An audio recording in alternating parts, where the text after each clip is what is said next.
Hello everyone, welcome back to the sign. तो आज के लेक्चर में हम बात करेंगे चैप्टर 2 की। और हम पढ़ने वाले हैं मेटल आयन इंड्यूस टॉक्सिसिटी की और उसका डिटॉक्सिफिकेशन कैसे होता है सिलेक्शन थेरेपी द्वारा। हम उसके बारे में बात करेंगे। देखिए, डिफरेंट डिफरेंट मेटल्स की बात करूँ मैं तो उनका डिफरेंट डिफरेंट रोल है हमारी बॉडी में। ठीक है, बहुत तरह के वो रोल प्ले करते हैं, जैसे कि वो कैटलिस्ट का रोल प्ले करता है, कोफैक्टर का रोल प्ले करता है तरह तरह के एंजाइमेटिक प्रोसेसेस में। ठीक है, कहीं कहीं तो ये मेटल जो है बहुत स्ट्रांगली बाउंड होते हैं, कहीं बहुत वीकली बाउंड होते हैं। तो कहीं जहाँ पे ये वीकली बाउंडेड है they are non specific ion effect. तो मेटल आयन एक्टिवेटेड एंजाइम्स का एग्जांपल ले सकते हैं यहाँ पे। ठीक है, मेटल एंजाइम्स में क्या होता है, they are highly bounded to your protein, they are highly specific association being shown in that cases. तो अगर मैं आपके मेटल एंजाइम के फॉर्मेशन की बात करूँ तो उसको रिप्रेजेंट हम कैसे करते हैं, इस इक्वेशन से।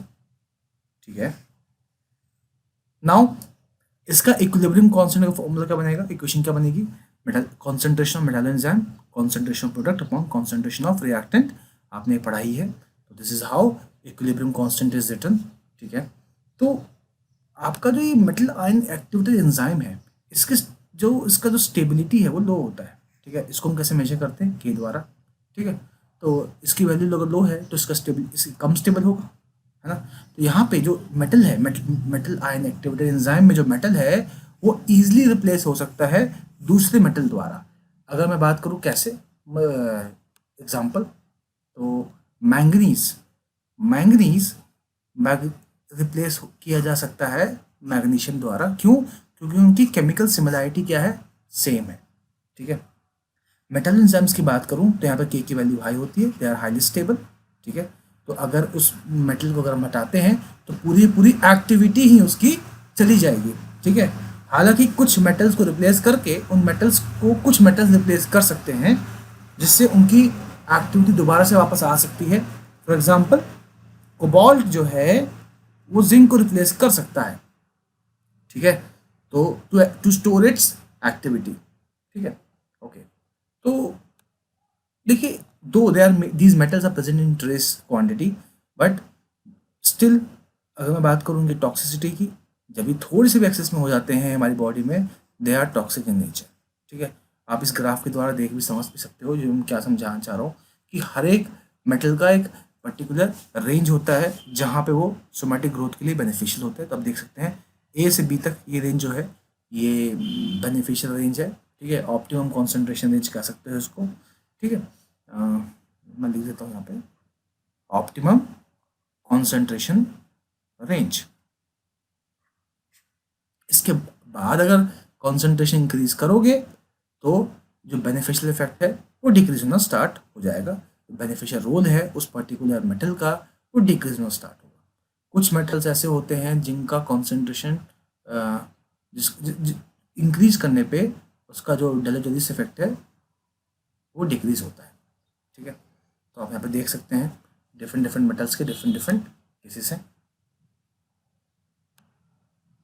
और देखिए, जो आपका ये ऑप्टिमम रेंज है, ये जो आपने ए से बी तक का रेंज देखा है, ये डिफरेंट डिफरेंट मेटल्स का डिफरेंट डिफरेंट होता है और ये होम्योस्टैटिक कंट्रोल द्वारा कंट्रोल किया जाता है। ठीक है, डिफरेंट डिफरेंट एनिमल्स में, डिफरेंट डिफरेंट लिविंग सिस्टम्स में ये रेंज वेरी करता है and this is determined by homeostatic control. ठीक है, ओके। कुछ एलिमेंट्स के कॉन्सेंट्रेशन डिक्रीज होने से भी बेनिफिशियल इफेक्ट मिलते हैं, उसको हम बोलते हैं स्टीम जग इफेक्ट। ठीक है, ये इंपॉर्टेंट है, आपके एग्जाम में पूछा जा सकता है, तो आप इसे याद रखिएगा।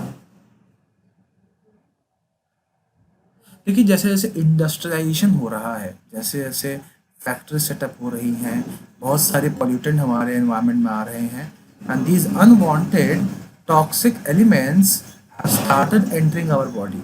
ठीक है, और ये जो एलिमेंट्स है even if they are present at trace level, they are toxic to अस।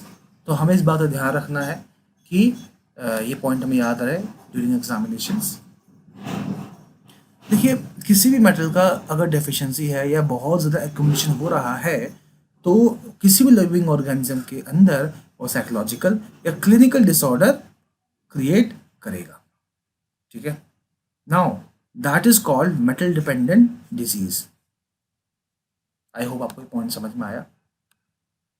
ठीक है, अब हम बात करते हैं डिफरेंट डिफरेंट मेटल्स के टॉक्सिक लेवल की। देखिए, जो जो भी आप मेटल स्टडी कर रहे हो उसका टॉक्सिक लेवल जो है वो डिफरेंट होगा।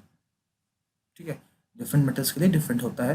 पोटेशियम की बात करूँ, पोटेशियम आयन की, normal extra cellular concentration potassium is 16 to 20 milligram पर 100 ml। ठीक है, पर अगर यही एक डबल कर दिया जाए तो it may cause cardiac depression that may lead to death, और ये हमारे नर्व एक्टिविटी पे भी अफेक्ट करता है। ठीक है, लेड की बात करूं, अगर लेड का कॉन्सेंट्रेशन 0.03 मिलीग्राम पर 100 ml से 0.08 मिलीग्राम पर 100 ml हो जाता है तो आपका लेड भी टॉक्सिक हो सकता है। सेलेनियम की डेफिशिएंसी से लिवर नेक्रोसिस होता है, लेकिन वही अगर सेलेनियम का कॉन्सेंट्रेशन बढ़ जाए जिसमें act carcinogenic in nature, selenium की प्रॉपर्टीज आने वाले लिगेंड थेरेपी में की लेक्चर्स में हम पढ़ेंगे, तो डिटेल में पढ़ेंगे इसके बारे में, तो आपको ये पॉइंट याद रखना है। अब हम बात करते हैं कि डिफरेंट डिफरेंट मेटल आयंस की पॉइजनिंग हमारे बॉडी में कैसे होती है। पहले तो हम बात करते हैं एक्सटर्नल सोर्सेज की। ठीक है, पहला आता है इंडस्ट्रियल सोर्सेज। इंडस्ट्रियल सोर्सेज की बात करूँ तो सबसे ये बहुत ज़्यादा रिस्पॉन्सिबल है toxic waste like mercury, lead, cobalt, copper, zinc, plutonium, beryllium etcetera, इन सभी तरह के पॉइजनस टॉक्सिक मेटल्स के डिस्चार्ज के लिए और ये हमारी बॉडी में आ जाते हैं। तो बात करूँ मर्क्यूरी की, तो ये कॉस्टिक सोडा के फॉर्मेशन में क्लोरीन की फॉर्मेशन रोल प्ले करता है। ठीक है, कई तरह के इलेक्ट्रोकेमिकल इंडस्ट्रीज में भी रोल प्ले करता है। मर्क्यूरी को हम आमतौर पर इलेक्ट्रोड का यूज़ करते हैं, कई बार कैटलिस्ट का भी यूज़ करते हैं। ठीक है, तो जब इसी मर्क्यूरी को हम रिवर बॉडीज़ में, सी में, ओशन में डिस्चार्ज करते हैं, it undergoes biomethylation and forms this particular methyl mercury. This is very much toxic, और इसके कारण जापान में एक डिजीज़ हुई थी, उसको बोलते हैं इताई इताई डिजीज़। ठीक है, तो इस डिजीज़ के कारण बहुत सारे लोग मर भी गए थे, तो आपको ये पॉइंट याद रखना है। तो बात करते हैं कि कैसे ये प्रॉपर ये मिथाइल मर्क्यूरी बनता है। दो स्टेप पे बनता है ये। पहला आता है बायोमिथाइलेशन और दूसरा होता है बायो एम्प्लीफिकेशन। बायोमिथाइलेशन की बात करूँ तो वहाँ पे आपका मर्क्यूरिक आयन जो है वो कन्वर्ट होता है ज़्यादा टॉक्सिक मिथाइल मर्क्यूरी आयन में। ठीक है, तो या तो वो एंजाइमेटिकली होगा या वो नॉन एंजाइमेटिकली होगा। ठीक है, कुछ माइक्रो ऑर्गेनिजम्स जो अर्थ सी बेड्स पे होते हैं that can methylate this two methyl mercury enzymatically. कुछ ऐसा माइक्रो ऑर्गेनिजम्स होते हैं रिवर बॉडीज़ के सी बेड्स पे, रिवर बॉडीज़ के ग्राउंड पे या सी के बेड्स पे, जो इसको कन्वर्ट कर सकते हैं। नॉन एंजाइमेटिकली बात करूँ तो मिथाइलेशन मिथाइल कोबालमिन के थ्रू होता है। ये आपका प्रोटीन है, ये प्रोटीन ग्रुप है, ऑडिबल विजिबल नहीं होगा, I can write this here, protein group is attached to cobalt and this is methyl group. When it is made to undergo reaction with hydrogen in the presence of ATP, we obtain protein cobalt and methane. This methane further reacts with mercuric ion form methyl mercury. ठीक है, हमारे river body में कुछ डीमिथाइलेटिंग agent भी होते हैं। ठीक है, जो मिथाइल मर्क्यूरी को डिग्रेड भी कर सकते हैं back to mercury and methane. ठीक है, कुछ एनारोबिक बैक्टीरिया जैसे होते हैं जो मर्क्यूरी का आयन मिला है उससे रिएक्ट करके आपको एच दे सकते हैं। तो एच बन गया तो मीथेन के पास ये फॉर्मेशन करने के लिए मर्क्यूरी बचा ही नहीं है। That can also inhibit the formation of methyl mercury. देखिए, ये आपका मर्क्यूरी का आयन था, बायोमिथाइलेशन हुआ, मिथाइल मर्क्यूरी बना, ये गया फिश में, फिश से गया मैन में। This process is called bio amplification, और इसके बाद उसकी उस इंसान की पूरी बॉडी खराब हो जाती है, पैरालाइज हो जाता है, वो मर भी सकता है। ठीक है, ये भी एक तरीका है कि इस तरह से इंडस्ट्रियली इस तरह से बॉडी के अंदर मेटल्स घुस जाते हैं। मेटालोथेरेपी की बात करूँ तो डिफरेंट डिफरेंट तरह के मेटल्स यूज़ किए जाते हैं डिफरेंट डिफरेंट डिजीज़ के लिए, और वो मेटल जब बहुत ज़्यादा टॉक्सिक होते हैं जब वो हमारी बॉडी में अकोमोडेट हो जाते हैं। जैसे गोल्ड थेरेपी में हम गोल्ड यूज़ करते हैं अर्थराइटिस के लिए, विजिबल नहीं है, मैं लिख देता हूँ। अर्थराइटिस में हम गोल्ड थेरेपी यूज़ करते हैं। प्लैटिनम में प्लैटिनम कॉम्प्लेक्सेस यूज़ करते हैं, सिस्प्लैटिन यूज़ करते हैं कैंसर के ट्रीटमेंट में। अनीमिया ट्रीटमेंट के लिए फेरस सल्फेट यूज़ करते हैं। तो ये सारे मेटल जब हमारी बॉडी अकोमोडेट होंगे तो ये भी टॉक्सिक नेचर शो करेंगे। ठीक है, और तरह तरह के डिजीजेस देंगे। बात करते हैं ऑटोमोबाइल्स इंजन की, वहाँ से होती है लेड पॉइजनिंग, टेट्राइथाइल लेड। ठीक है। इसको हम यूज़ करते हैं ऑक्टेन नंबर बढ़ाने के लिए पेट्रोल्स की ऑटोमोबाइल इंजन्स में। तो जब आपका जो टेट्राइथाइल लेड है वो इथाइलिन डाइहैलाइड से रिएक्ट करता है in the presence of oxygen, it gives you lead halide. This is a potential source of lead poisoning. इसी कारण लेड पॉइजनिंग होती है। तो ये लेड हैलाइड निकलता है, बहुत छोटे साइज का होता है, ये इन्वायरमेंट से रिएक्ट करके आपको लेड ऑक्साइड दे सकता है। ठीक है, मॉइस्चर से रिएक्ट करके आपको लेड ऑक्साइड दे सकता है, हमारी बॉडी में एंटर कर सकता है, वो हमारे लंग्स को अफेक्ट कर सकता है, और ब्लड को भी अफेक्ट कर सकता है। This is called lead poisoning. ठीक है। However nowadays there are methods being found कि हम किस तरह से टेट्राइथाइल लेड को हम रिप्लेस कर सकते हैं। तो एक तरीका ढूंढा गया आयरन पेंटाकार्बोनाइल FeCO5, इससे रिप्लेस करने की कोशिश की गई। ठीक है, but they are under research, चल रहा है अभी भी रिसर्च। फॉस्फोरस भी यूज़ किया गया था but it turn out to be carcinogenic. तो हमें हर चीज़ की स्टडी करनी पड़ती है, ठीक है, रिसर्च करना पड़ता है, सारे उसके कॉन्सिक्वेंसेस भी देखने पड़ते हैं। अब बात करते हैं रेडियो एलिमेंट्स की। देखिए, जब जब से हमने न्यूक्लियर केमिस्ट्री पे काम करना चालू किया है, न्यूक्लियर स्टडीज पे काम करना चालू किया है, humans are more very much prone to radionuclide intoxication. तो हम रेडिएशंस के कॉन्टैक्ट में आने के लिए हम बहुत ज़्यादा वल्नरेबल हैं, जो भी इस पर काम कर रहा है। ठीक है, हम भी आ सकते हैं अगर कहीं पे लीकेज हो जाए तो ये भी एक पोटेंशियल सोर्स हो सकता है मेटल पॉइजनिंग का। तो आप देख सकते हैं प्लूटोनियम 239, स्ट्रॉन्शियम 90 एंड सीजियम 137, ये ऐसे मेटल हैं जो रेडियो एक्टिव है, और इनके कांटेक्ट में आने से मेटल पॉइजनिंग काफ़ी अच्छी हो सकती है और it can lead to disasters effect. Chernobyl disaster आप सभी ने पढ़ा ही होगा इसके बारे में, किस तरह से इसने पूरे के पूरे शहर को बर्बाद कर दिया था। एक 25 साल के इंजीनियर के कारण पूरा पूरा शहर बर्बाद हो गया था। ठीक है, बात करते हैं कंज्यूमर कंजप्शन एंड पॉल्यूशन की। देखिए, आपका जो स्टेनलेस स्टील होता है, स्टेनलेस स्टील में क्रोमियम यूज होता है। ठीक है, कई बार क्या होता है, बाहर आ जाता है and it enters into our body. ठीक है, तो it can act as a source of toxicity. जो हम लेड बेस्ड पेंट्स यूज़ करते हैं, आर्सेनिक बेस्ड पेंट यूज़ करते हैं, दे आर ऑल्सो हजार्डस। तो आपने देखा भी होगा टीवी के ऐड में कि बोलते हैं लेड फ्री है, आर्सेनिक फ्री है, तो एक तरह का वो आपको बता रहे हैं कि हाँ, these paints are much better. Cadmium जो गैल्वेनाइजेशन में प्रेजेंट होता है, ब्रास में होता है, ड्राई सेल में होता है, पिगमेंट्स में होता है, तो कैडमियम भी काफ़ी टॉक्सिक होता है। कैडमियम तो डीकाल्सिफिकेशन ऑफ बोन कर सकता है, जिसमें पूरी पूरी बॉडी तो पूरा बोन ही टूट सकता है। अभी मैंने बताया था आप सभी को, इट कॉज डीकाल्सिफिकेशन ऑफ बोन्स। यहाँ पे क्या होता है, पूरा पूरा बोन ही टूट सकता है, यहाँ तक कि कोई इंसान बेड पे अगर पलट भी रहा है ना, तो उसके बोन्स टूट जाएंगे। अगर वो खांस भी रहा है तो भी उसके रिब्स टूट सकते हैं, मल्टी फ्रैक्चर्स आ सकते हैं। तो आप यहाँ से समझ सकते हैं कि कैडमियम कितना ज़्यादा टॉक्सिक है ह्यूमंस के लिए। टोबैको प्रोडक्ट्स की बात करूँ, स्पेशली सिगरेट्स कैडमियम पॉइजनिंग करते हैं। तो देखिए, जो आपने पढ़ाई आपने जनरली सुना होगा कि tobacco are carcinogenic. No, they are not carcinogenic, they are pre carcinogenic in nature. यानी कि वो इनिशियली नहीं है, लेकिन हाँ, किसी कॉन्टैक्ट में आकर किसी कारण से अगर बॉडी में वो ऑक्सीडाइज हो जाते हैं, कन्वर्ट हो जाते हैं, कार्सिनोजेनिक नेचर में आ जाते हैं, तो फिर वो कैंसर दे सकते हैं। उसके अलावा सबसे ज़्यादा मुझे थ्रेटनिंग तो ये लगता है कि कैडमियम जो सिगरेट्स के अंदर प्रेजेंट है, वो आपके बोन्स को रप्चर कर सकता है। ठीक है, तो बहुत बड़ा ये पॉइंट है, इसको आप याद रखिएगा। ठीक है, फूड्स एंड प्लांट्स की बात करूँ, देखिए different different part of world में की बात करूँ मैं, तो हर एक का जो सॉइल है, उसका जो कंटेंट है वो डिफरेंट है। ठीक है, तो किसी पर्टिकुलर एरिया में कोई एक मेटल ज़्यादा है, किसी एक पर्टिकुलर एरिया में कोई एक मेटल ज़्यादा है। ठीक है, जैसे कि यूएस में सेलेनियम कंटेंट काफ़ी ज़्यादा है। ठीक है, वैसे ही अर्थ के ऊपर गॉइटर बेल्ट भी है। तो यू कैन अंडरस्टैंड कि किस तरह से मेटल्स हमारे फूड के थ्रू हमारी बॉडी में आ रहे हैं।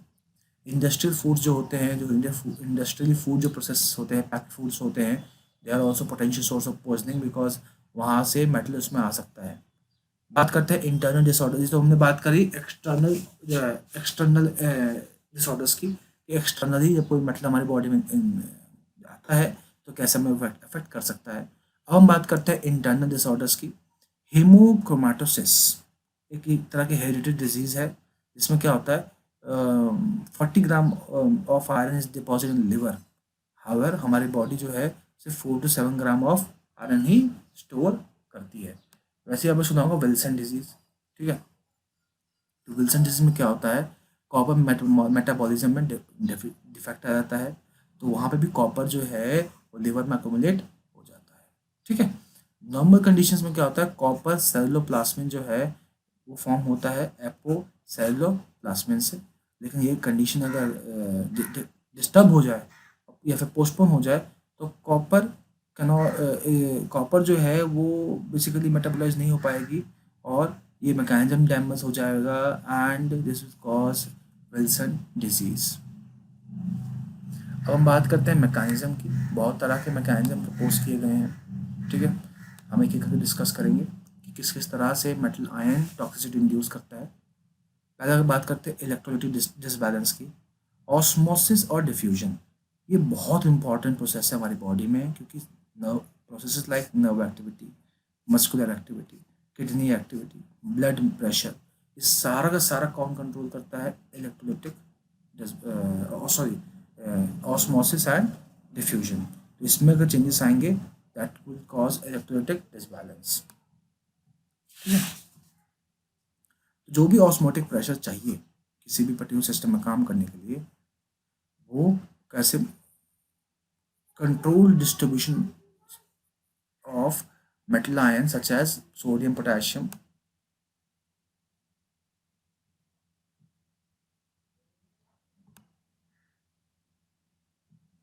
कैल्शियम, मैग्नीशियम, इनके कंट्रोल डिस्ट्रीब्यूशन से मेंटेन कराई जाती है। ठीक है, बात करें इन इन पर्टिकुलर मेटल आयन कॉन्सेंट्रेशन की। ठीक है, अगर इनका लेवल कॉन्सेंट्रेशन लेवल बढ़ जाएगा, टॉक्सिक लेवल पहुंच जाएगा, तो ये इलेक्ट्रोलाइटिक डिसबैलेंसेस दे सकते हैं। ठीक है, हम बात करते हैं electrostatic interaction with different biological units की। ठीक है, आपको पता है मेटल्स, इन मेटल आयन से पॉजिटिव चार्ज होता है, इसके कारण ही जो आपके नेगेटिव साइड्स हैं उस पर ही अट्रैक्ट होते हैं। ठीक है, ये पॉजिटिव H प्लस आयन से भी कॉम्पीट कर सकते हैं बहुत तरह के केसेस में, और डिफरेंट डिफरेंट तरह के रिएक्शंस को कैटलाइज भी कर सकते हैं। ठीक है, बात करते हैं डिपोजिशन ऑफ एक्सेस मेटल्स की। हमारा जो मेटल है it get deposit on different sides of different different organ of a body, और तरह तरह के हजार्डस इफेक्ट देता है। फॉर एग्जांपल मेटल अगर ब्रेन पर डिपॉजिट हो जाए, इट कॉजेज सेरेब्रल थ्रोम्बोसिस।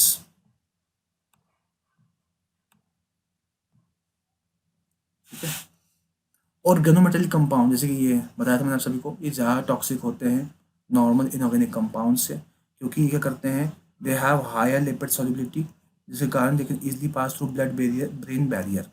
ठीक है, तो ईजिली वो पास हो सकते हैं, ईजिली वो पेनिट्रेट कर सकते हैं आपकी बॉडी के अंदर, तो ये ज़्यादा हार्मफुल होते हैं। जो कि मेटल के कॉम्प्लेक्सेस होते हैं that is less toxic than corresponding free metal ion. तो आपने देखा होगा कई बार हम चिलेट फॉर्मेशन करते हैं ताकि किसी पर्टिकुलर मेटल का जो साइड इफेक्ट है वो कम हो जाए। Copper salicylaldoxime, copper salicylaldoxime can be considered here. It is less toxic as compared to the corresponding excess of copper. Replacement of certain active moieties from biological molecule. Phosphate group जो है इसका जो structure है वो tungstate, chromate, arsenate, वैनिडेट, इनसे बहुत match खाता है, तो इजीली हम इन्हें सेपरेट कर सकते हैं। इजीली ये फॉस्फेट ग्रुप बंदा है ना, इसको हम रिप्लेस कर सकते हैं इन ग्रुप से, और ये टॉक्सिक एक्शन क्रिएट करते हैं। ठीक है, देखिए अगर मेम्ब्रेन की परमिएबिलिटी ऑल्टर हो जाए तो भी टॉक्सिक इफेक्ट जनरेट हो सकता है। Different metals like silver, gold, copper, mercury, lead, ये प्रोटीन से इंटरेक्ट करते हैं जो कि मेम्ब्रेन में प्रेजेंट होते हैं, और मेम्ब्रेन की परमिएबिलिटी ये चेंज कर देते हैं। आई होप आपको समझ में आ रहा है। नेक्स्ट पॉइंट की बात करें, इस तरह के चेंजेस जो है मसल के एक्शंस पे, नर्व इम्पल्स ट्रांसमिशन पे इफेक्ट डालते हैं। ठीक है, तो this is also good point. अब हम बात करते हैं cell damage by radiation of radioactive elements. आपको पता है जो आपके रेडियो एक्टिव एलिमेंट्स होते हैं वो रेडिएशन देते हैं, और रेडिएशन जो है वो आपकी बॉडी के लिविंग टिश्यूज़ को डैमेज कर सकते हैं, और तरह तरह के म्यूटेशन को इनिशिएट कर सकते हैं, मैलिग्नेंसी इंड्यूस कर सकते हैं, कैंसरस हो सकता है ये पर्टिकुलर रेडिएशन। ठीक है, अब बात करते हैं किस तरह से मेटल जो है एंजाइमेटिक प्रोसेस को हैम्पर कर सकता है, ठीक है, उनके इंटरेक्ट करके पूरे पूरे उनके प्रोसेस को हैम्पर कर सकता है, इंटरफेयर कर सकता है, ठीक है।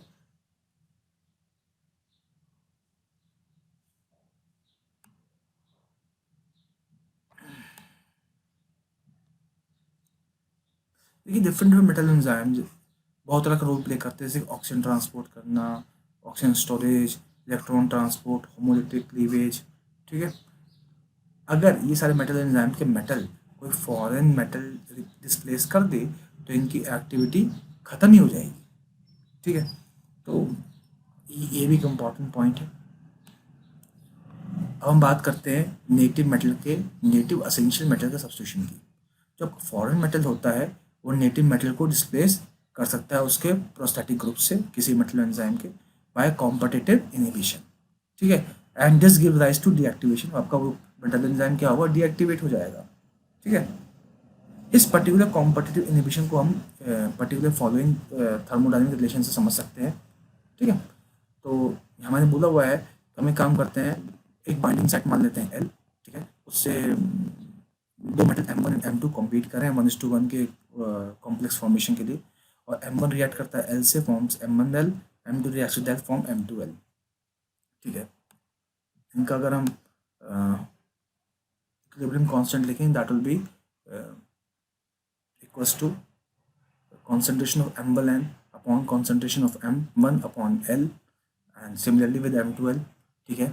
अब मैंने क्या किया, इसको इससे मल्टीप्लाई कर दिया, इसको इससे मल्टीप्लाई कर दिया, ठीक है। और M1L और M2L जो इक्वेशन बनी उसको डिवाइड कर दिया आपस में, L कॉमन है कट जाएगा, ठीक है। तो आपको ये मिलेगा।